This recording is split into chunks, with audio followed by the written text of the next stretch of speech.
Il se dresse aujourd'hui, sur les collines de la ville de Yaoundé, quelques campus pour le moins futuristes côté architecture. C'est en effet dans la capitale du Cameroun que l'Université catholique d'Afrique centrale s'est implantée, et cela fait 25 ans déjà. La ville aux multiples collines s'est accoutumée et a fini par intégrer dans ses mœurs et mouvements habituels les va-et-vient qu'engendrent au quotidien et comme sans arrêt les trois grands campus qui s'y trouvent.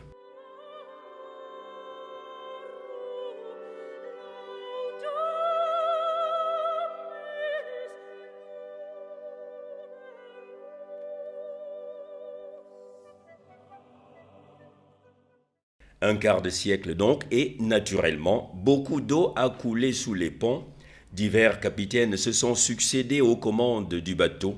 Les abbés recteurs Barthélemy Niom, Christian Montfort, Oscar Réaunet entre autres, et aujourd'hui Richard Filakota. Mais on aura surtout tout compris si l'on revenait à l'œuf qui donna tout cela. D'abord, ce n'étaient pas les évêques qui ont initié le projet. C'était les laïcs. Nous sommes allés à Rome pour préparer la visite du pape. C'est à Rome qu'on nous informe que les intellectuels catholiques à Yaoundé avaient adressé tout un document pour demander un institut universitaire pour l'étude de la théologie uniquement. Le Saint-Père au Cameroun, et pendant son rencontre avec les intellectuels, il est revenu sur les documents. Et là aussi, on savait que les jésuites à Paris cherchaient où construire un institut supérieur en sciences sociales en Afrique. Après l'étude, ils ont constaté que Yaoundé est la ville la plus bilingue en Afrique. Cameroun, Cameroun, Mbote Africae, Cameroun. Monseigneur Zouaï y a beaucoup travaillé. C'était son université, si vous voulez bien, même si c'était pour toute l'Afrique centrale, mais c'est l'université catholique de Yaoundé. Alors Monseigneur Zouaï demande aux archevêques du Tchad, de Centrafrique, du Congo, lui-même, du Cameroun, du Gabon. On s'est retrouvés donc à Envolier, et puis on a discuté donc de la faisabilité de cette université. Et je me souviens qu'il y avait un certain nombre de maquettes. Et finalement, j'ai proposé à Monseigneur Van Damme le choix de ce qu'on a fait ici. Les discussions sur le site, ça c'était terminé. Sur le plan lui-même, on continue à discuter aussi dessus. Il fallait faire avaliser ce projet par les autres évêques. Alors nous sommes allés à Bangui, au grand séminaire, on a fait des réunions là-bas. Tous les évêques ont accepté le plan. Et quelqu'un qui a beaucoup travaillé à ce projet, c'était le père Maugenet. Je crois que si on ne l'avait pas eu, on aurait eu beaucoup de mal à réaliser le plan. On ne parle peut-être pas beaucoup de lui, mais il était essentiel, c'était la cheville ouvrière de ce plan. Une histoire de Lukac intimement liée à un personnage, un visage, un certain Denis Maugenet de la Compagnie de Jésus. Je connaissais des étudiants africains quand j'étais doyen d'une faculté à Paris. Et je m'étonnais pourquoi ils venaient absolument en France. Et alors, en parlant avec la conversation, il y avait bien des raisons pour lesquelles ils souhaitaient venir en Europe. Et donc, il faut peut-être faire des bonnes universités en Afrique qui permettent de penser, de parler, de s'exprimer librement, et puis assumer quand même aussi l'évolution de la culture. Donc, c'est comme ça que l'idée est venue. Le Cameroun se présentait, à mon avis, comme le meilleur pays en Afrique pour faire ce que je proposais de faire. Et c'est bien loin, au-delà des frontières du Cameroun, que l'idée est allée prendre ses formes définitives. La balle fut, pour ainsi dire, saisie au bond à Limbourg, en Allemagne. Alors un certain nombre de chefs étoilés furent conviés à la cuisine, question de peaufiner la recette, avec des partenaires. Nos premiers missionnaires sont partis de Limbourg, les Palotins sont venus de Limbourg. Et c'est ce qui a même motivé Monseigneur Campaos à, à soutenir ce projet. Le projet est arrivé à ma table comme chargé de ces instituts pour l'Afrique. Alors vous voyez bien que moi-même, étant de l'Afrique centrale, c'était une manne qui venait du ciel. J'ai donc eu à accompagner tant nos bienfaiteurs, nos partenaires allemands, que nos pères africains à bien mener ce projet-là. Comme partenaire, j'avais le cardinal Toumi, n'est-ce pas, qui est venu à Aachen avec une délégation pour parler de ce projet-là. Le cardinal Toumi était accompagné de Monseigneur Ntalou, de l'abbé Mbassi, de la mère Marie-Anne Boumou, des filles de Marie, et également de Monseigneur Essois. Ce n'était pas du tout facile. Hein. La seule femme qui était dans la délégation, j'avais mon mot à dire pour soutenir et pour dire que c'était nécessaire qu'on crée cette université chez nous à Yaoundé. Puis, sans que cela fût de la précipitation, les travaux ont été engagés. Le 9 janvier 1990, la première pierre du campus d'Uncolbison était posée. Les espaces se grouillèrent d'ouvriers et machines en tout genre. Les populations de la capitale cachaient à peine leur étonnement devant une avancée fulgurante des chantiers, non sans avoir déjà consulté le plus haut niveau de l'État camerounais. On devait négocier avec le gouvernement camerounais, parce que l'accord de siège est à Yaoundé. Et là encore, nous restons reconnaissants à Paul Biya, qui était obligé d'intervenir pour donner l'ordre à l'enseignement supérieur de faire tout pour que cette université voie le jour. C'est Paul Biya. Et n'ayez jamais oublié.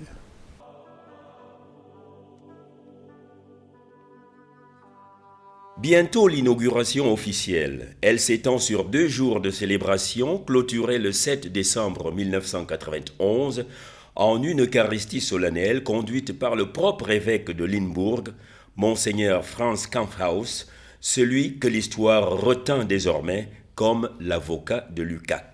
Au milieu du gratin ecclésiastique et universitaire réuni à l'occasion sur la colline des Fourmis, se trouvait le ministre de l'enseignement supérieur d'alors, représentant personnel du chef de l'État.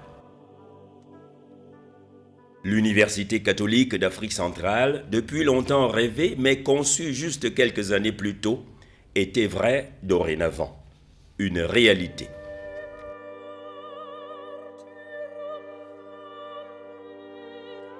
Quant aux missions assignées à l'institution, elles se définissent, se précisent progressivement.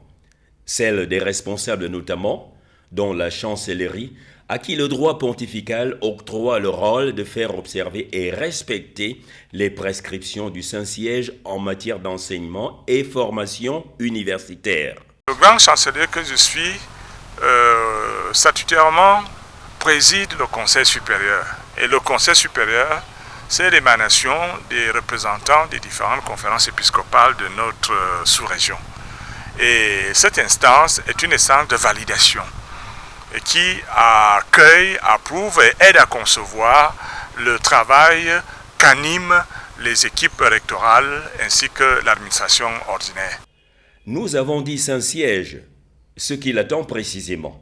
Son représentant local à Yaoundé, le nonce, l'évoquait lors d'une des assises régulièrement tenues. Chaque université digne de ce nom doit toujours s'employer de réaliser une triple mission: enseigner, chercher, servir. Il faut donc que tous, étudiants, enseignants, personnel d'administration et d'appui, que vous soyez conscients de cette réalité et que vous mainteniez allumée la flamme de la foi, la flamme de l'excellence, la flamme de cet espoir pour l'Afrique. vous avez une lourde tâche, celle de rendre cette université ce que l'Église en notre société attend d'elle, être une université universelle, être une université catholique donc, qui vise l'excellence, non seulement dans le domaine du savoir et du savoir-faire, mais aussi et surtout dans le domaine de valeurs humaines et chrétiennes, pour construire notre pays et notre Église au Cameroun. Depuis 25 ans donc, l'UCAC s'attelle à donner une formation tout à la fois intellectuelle, professionnelle et humaine, chrétienne précisément. Et l'ambition est régionale, car bien qu'installée dès le départ à Yaoundé au Cameroun, c'est dans tous les pays d'Afrique centrale, et même d'Afrique tout court, que l'Église entend enraciner un esprit de foi véritable, servir la vérité et la justice. Néanmoins, dans le respect des règles de l'art universitaire, à commencer par le recrutement des étudiants. On entre à l'UCAC par concours, par test. Et quand c'est le master, il y a des jurys et des tests, dont une certaine sélection.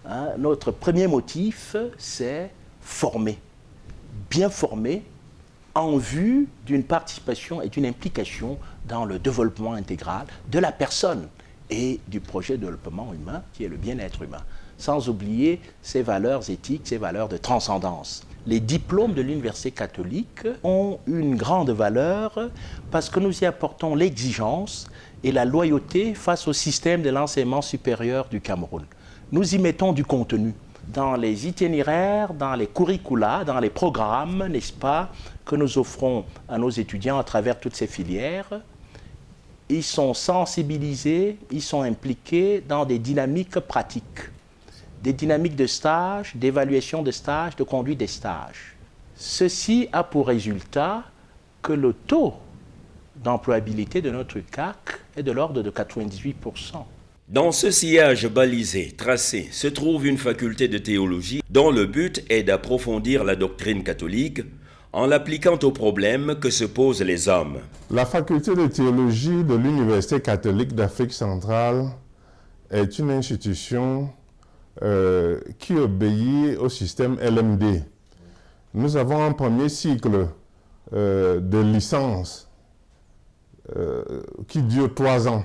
Et donc nous accueillons des étudiants un peu matures et qui ont une licence en philosophie. Nous avons un deuxième cycle constitué de masters, donc 2 ans. Et enfin un cycle de doctorat où nous avons à peu près 19 étudiants. À cette faculté de théologie, il faut considérer que est annexée désormais depuis 2007 une école de formation théologique des laïcs. En un cycle de 4 ans, ils peuvent avoir une licence en sciences religieuses. La recherche théologique devrait alors, en même temps qu'elle s'applique à inculturer le message de l'Évangile en terre africaine, promouvoir pour le continent des solutions efficientes de sortie de crise. Pour la plupart, les étudiants qui viennent ici sont envoyés par leur diocèse ou leur congrégation religieuse. Et donc, très souvent, les personnes qui les envoient ont déjà un projet pour eux. Nos étudiants, à la fin de leur parcours, où ils obtiennent un master en droit de l'Église ou licence canonique, peuvent exercer dans les tribunaux ecclésiastiques, ils peuvent enseigner le droit de l'Église dans les grands séminaires, ils peuvent conseiller, être conseillers au niveau des paroisses, ils peuvent également, s'ils poursuivent leurs études, arriver à faire un parcours doctoral et enseigner, pourquoi pas. La faculté de philosophie ensuite. Il faut réussir le pari de faire rentrer dans les mentalités africaines, parfois et pour le moins revêches à la pensée systématique, les habitudes de la réflexion, les recettes de ce que tout être humain a de plus précieux, la raison, sa raison. Si c'était possible, ça m'arrangerait. J'aime ce qui finit vite. La faculté de gestion et sciences sociales, elle, s'est donnée pour finalité de produire des cadres administratifs, économiques et financiers pour les églises locales et pour les États, mais des cadres bien imprégnés de l'enseignement social de l'Église en les matières. L'université a commencé avec le pôle de Colbison, où sont logées la plupart des filières en sciences sociales. Nous avons pour le premier cycle des filières telles que sciences juridiques et politiques, la gestion des ressources humaines, sociologie, l'anthropologie. Nous avons également la socio-anthropologie. Et pour le second cycle, le master en contentieux arbitraire des affaires. Nous avons également un master en développement et management des projets en Afrique, un master bien sûr en gestion des ressources humaines, un master en gouvernance et action publique. Du côté d'Ekounou, où nous avons effectivement les sciences de gestion, vous avez les sciences de gestion, notamment premier cycle comptabilité, finance et administration des entreprises, de même que la licence en marketing, communication et vente. Nous avons pour le second cycle le master en administration des entreprises, un master en comptabilité et finance, un master en système d'information, un master en banque et finance. Et avec ces masters, nous avons également le master en droit de l'homme et en droit et dignité humaine. Et l'Université d'Afrique centrale a mis en route, chemin faisant, des cycles de formation continue dans divers domaines. De nombreux professionnels dans les administrations et autres travailleurs en tirent un profit incontestable, profit entre autres attesté et soutenu par des diplômes de niveau supérieur. Une école supérieure des sciences de la santé a également pris, au cours des dernières années, des envergures remarquables en équipement et dans le développement des programmes d'enseignement. Aujourd'hui, de très nombreux hôpitaux et centres de santé dans les pays de la région se félicitent de personnel dont les services et compétences retiennent l'admiration. Heureuse vocation que celle de redonner la vie, redonner la joie de la vie. Pour les formations sous tutelle du ministère de la Santé, nous formons des sages-femmes, des infirmiers diplômés d'État, des techniciens d'analyse médicale. Et nous formons également à ce niveau des aides-soignants aussi qui entrent avec le brevet. La formation, c'est 1 année. Quant à l'enseignement supérieur maintenant, nous avons 2 licences. Une licence en sciences infirmières et une licence en analyse biomédicale. Et donc, ça débouche vers le second cycle qui s'ouvre sur les masters. Et sur ce cours, nous avons 6 masters. Mais il faut se transporter aussi à Douala, loin des 3 campus de Yaoundé, pour y retrouver l'UCAC-ICAM. La section supérieure de technologie s'est installée dans la capitale économique, où sont formés des ingénieurs. À terme, cet institut de technologie d'Afrique centrale fonctionnera en 2 cycles.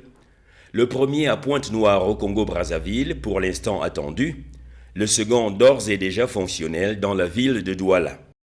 Nous formons essentiellement des ingénieurs sur les campus de Pointe-Noire après 2 premières années et ensuite de Douala. Ensuite, nous formons des techniciens en 2 ans ou 3 ans. À Pointe-Noire, des techniciens en maintenance des systèmes de production et à Douala, des techniciens sur la licence professionnelle développement durable. Et à terme, nous ouvrirons même probablement un Master 1 ou un Master 2 en développement durable. Et puis nous avons aussi ouvert l'année dernière une formation de manager en réseau télécom et système d'information, donc dans tout le domaine du réseau télécom, en franchise avec une école d'ingénieurs informatiques en France qui s'appelle le CESI-EXIA. Cela dit, 25 ans d'histoire, on peut bien sûr en témoigner. Et les témoins, ils se recrutent déjà chez ceux qui n'ont pas connu les débuts. Les locataires actuels des campus UCAC disent être tombés dans la bonne marmite. J'ai été motivée par le sérieux des institutions. Aussi, contrairement aux autres universités, les cours sont dispensés de façon très régulière, ce qui nous permet d'être constamment dans les études. Et puis les débouchés conviennent à ce que je veux faire. Mis à part l'enseignement qui est de très bonne qualité, nous suivons les pas de nos parents qui ont été très satisfaits. Plus frappante à sa manière, la vie des étudiants non camerounais qui justifient ici de s'être déplacés de leur pays. Je suis arrivé ici par médiation d'un concours. Il y a eu l'évêque de Bibéim qui avait envoyé ici en 2012-2013 2 prêtres pour étudier ici. Alors ils ont vu que c'était une université sous-régionale et il n'y avait pas des Équato-Guinéens ici. Donc ils ont essayé de parler avec l'administration, que l'administration fasse en sorte d'organiser le concours chez nous afin que les Équato-Guinéens puissent venir ici aussi et profiter de cette opportunité d'étudier ici en Afrique avec une qualité extraordinaire. J'ai choisi l'Université catholique d'Afrique centrale de Yaoundé parce que c'est l'une des meilleures universités de l'Afrique et elle regroupe plusieurs pays d'Afrique. Je finis un master en santé de la reproduction. Pour moi, c'est un honneur d'avoir profité de la qualité des études à l'Université catholique. Et je dis un grand merci pour toutes les personnes qui travaillent pour l'édification des futurs professionnels. C'est diversifié dans les nationalités. On rencontre plusieurs nationalités dans l'Institut Kakikam et ça permet de consolider l'Afrique centrale. L'enseignement au sein de l'Institut est rigoureux et il y a une certaine discipline qui est respectée. L'école nous permet d'avoir accès facile aux décideurs des entreprises. Et au milieu de tous les remue-ménages de cette université, un enfant chéri. Les presses de l'UCAC, véritable gardien de la production universitaire ainsi que de ses archives académiques.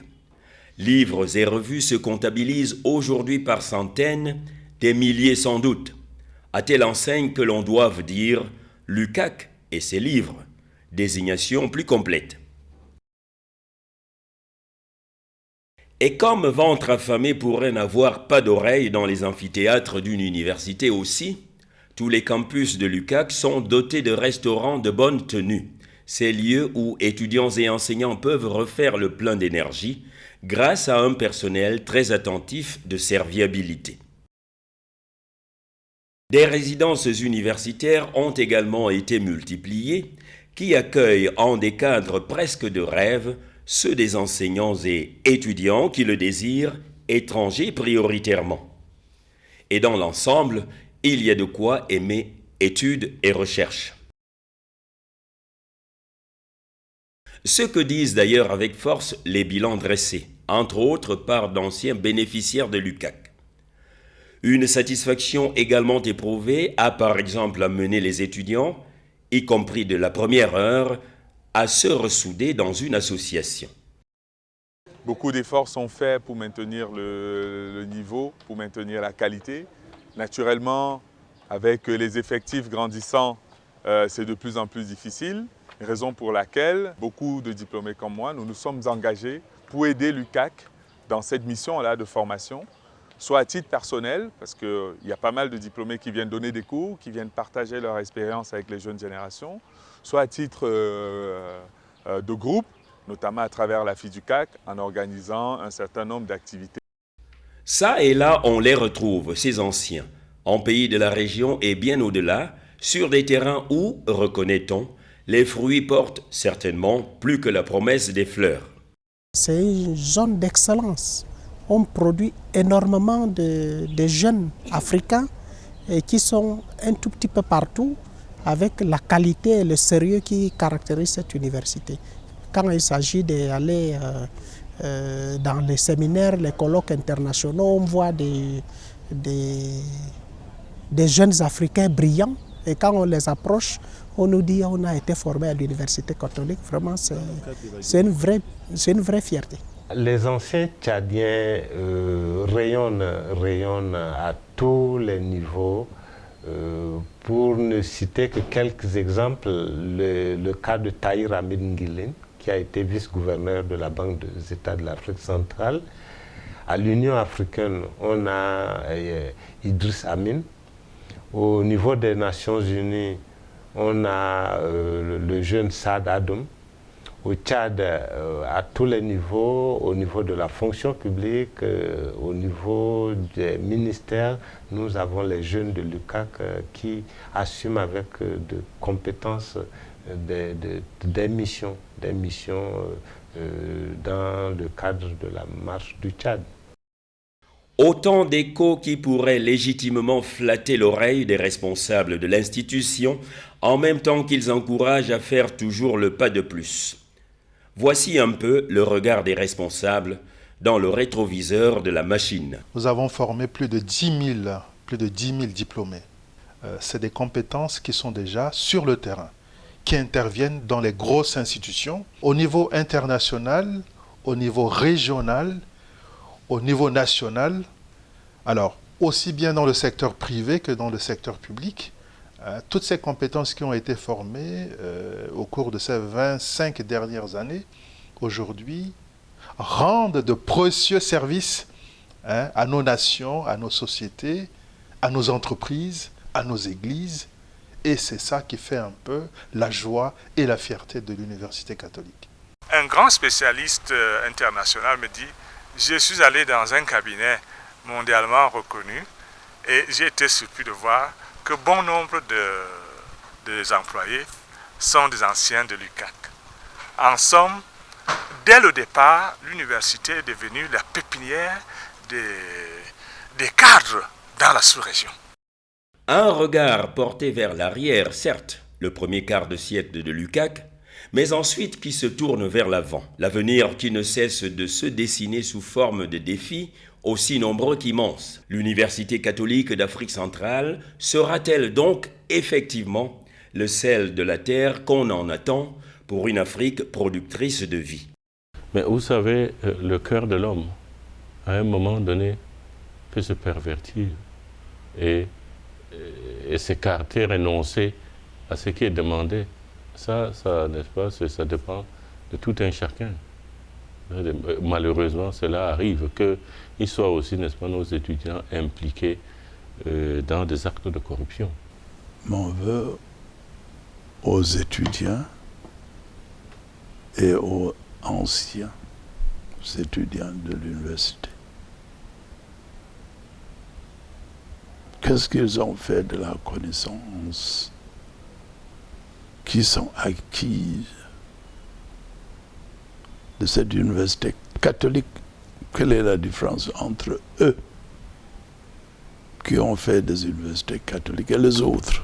Bien sûr, il y a posé cette question à un grand fonctionnaire qui a étudié dans des universités catholiques. Voilà ceux qui n'ont pas fait leur formation dans des structures catholiques détournent l'argent de l'État, ils volent, et vous aussi. Il m'a dit, quand ils volent et ils détournent, ils sont heureux. Nous autres, quand nous volons et détournons, nous sommes malheureux, parce que la conscience nous accuse. Hier, mais c'était une réponse très profonde. Si on fait le mal, mais on est tranquille, il n'y a pas l'espoir pour un changement radical. Une université à l'avant-garde du combat contre le mal et pour le bien. Ce que furent les premiers rêves, puis les perspectives désignées à l'UCAC. L'université, avec son âge, a la capacité de revoir les fondements de la formation en mettant l'accent sur l'auto-emploi, afin que les étudiants soient formés non pas seulement pour occuper des postes dans les entreprises, ce qui est très bien, mais également avoir la capacité de créer et d'être accompagnés dans cette dynamique-là. Du point de vue académique, les programmes doivent s'adapter. Ils doivent recueillir les nouveaux défis. Que les étudiants puissent ici sur place rédiger leur thèse de doctorat. Il y a deux domaines, surtout en droit canon et en philosophie. Il était entendu que chaque pays devait prendre un peu comme une institution particulière. Par exemple, pour le Congo, c'était la technologie. Et pour la Centrafrique, c'était plutôt l'agriculture, l'agronomie. Pour le Gabon, c'était la médecine, etc. Et maintenant, la mise en œuvre prend toujours du temps.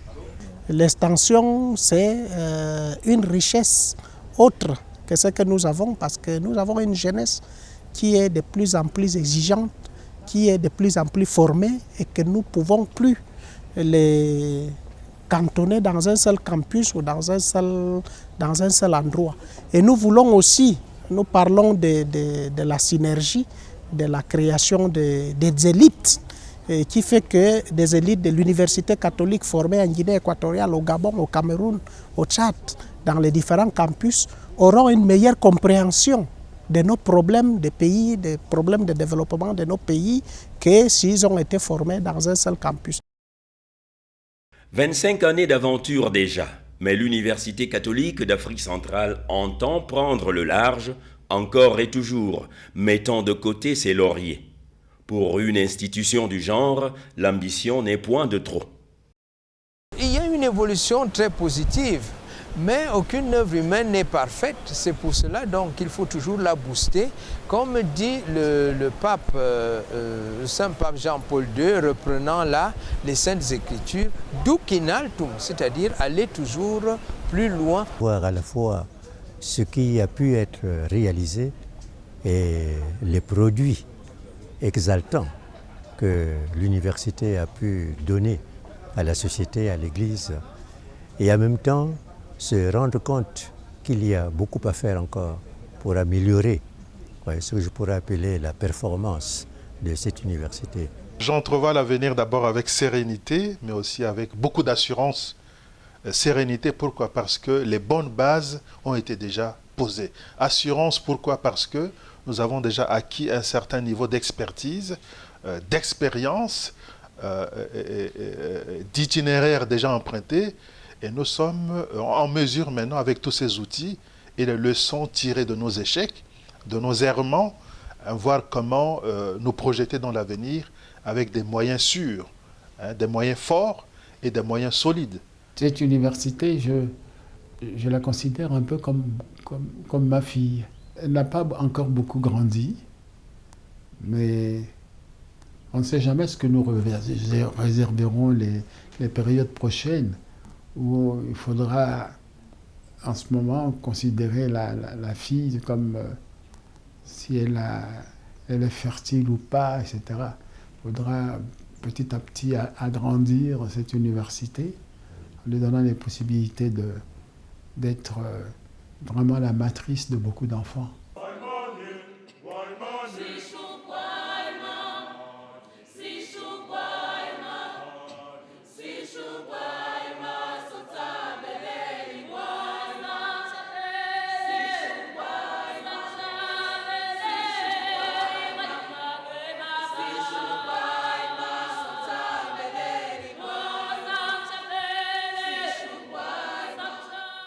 Et c'est entre autres sous le signe de cet espoir dynamique que l'UCAC souffle en cette année ses 25 bougies. 25 ans après, ce n'est qu'un grand merci à Dieu qu'on peut donner, qu'on peut adresser à Dieu et à tous ceux qui ont soutenu cette université et qui continuent à la soutenir avec un souhait que ça continue. Une occasion de célébration de la joie de voir un enfant qui est né, qui a grandi et qui aujourd'hui atteint l'âge de 25 ans. C'est la fête de nous tous, la fête des anciens, la fête des pères fondateurs, la fête de tous ceux à qui l'université apporte une modeste contribution dans le développement de leur entreprise, dans le développement de notre société, et dans le développement de la sous-région Afrique centrale. On fait une réussite, malgré les difficultés. Tout le monde est fier de l'Institut catholique. Celle de Londres.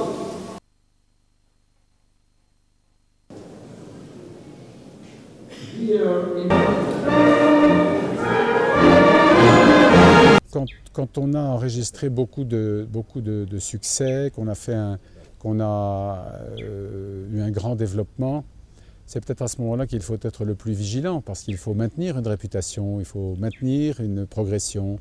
Donc il faut être dans un courant dynamique. Pensons au 50e anniversaire.